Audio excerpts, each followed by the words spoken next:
नोएडा में श्रमिक आंदोलन के बाद अब प्रशासन एक्शन मोड में नजर आ रहा है।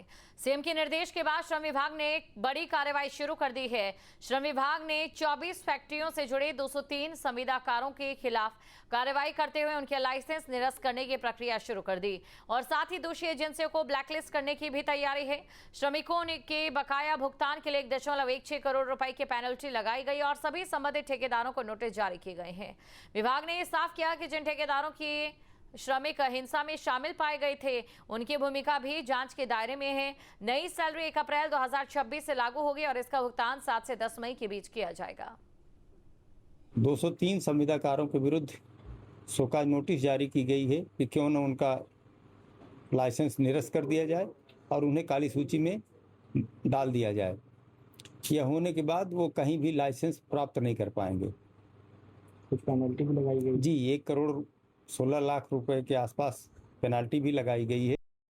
नोएडा में श्रमिकों के आंदोलन के बाद मुख्यमंत्री ने सभी संबंधित अधिकारियों को उचित कदम उठाने और श्रमिकों के हित में फैसला लेने की बात कही थी, जिसके बाद नोएडा के श्रम विभाग की नींद खुली है। अब श्रम विभाग के द्वारा 203 ऐसी कंपनियां चिन्हित की गई हैं जो कंपनियां तमाम इंडस्ट्री चलाने वाले लोगों को लेबर सप्लाई करती है, यानी श्रमिक सप्लाई करने वाली 203 कंपनियों की लापरवाही सामने आई है और जिलाधिकारी के आदेश पर अब श्रम विभाग के द्वारा 203 कंपनियों का लाइसेंस निरस्त करने की प्रक्रिया शुरू कर दी गई है। साथ ही 1.16 करोड़ रुपए का जुर्माना भी लगाया है। दरअसल ये कंपनियां सरकार के मानकों के आधार पर काम नहीं कर रही थी। कंपनियों से भुगतान कुछ लिया जाता था और श्रमिकों को कुछ भुगतान किया जाता था। बीच में कमीशन लेने के आरोप जैसी बातें भी सामने आई हैं। साथ ही तय समय में सैलरी देना, यानी 7 तारीख से 10 तारीख के बीच में सैलरी नहीं देने की भी कई कंपनियों की शिकायत सामने आई है, जिसके बाद अब श्रम विभाग के द्वारा इन कंपनियों को नोटिस जारी कर दिया गया है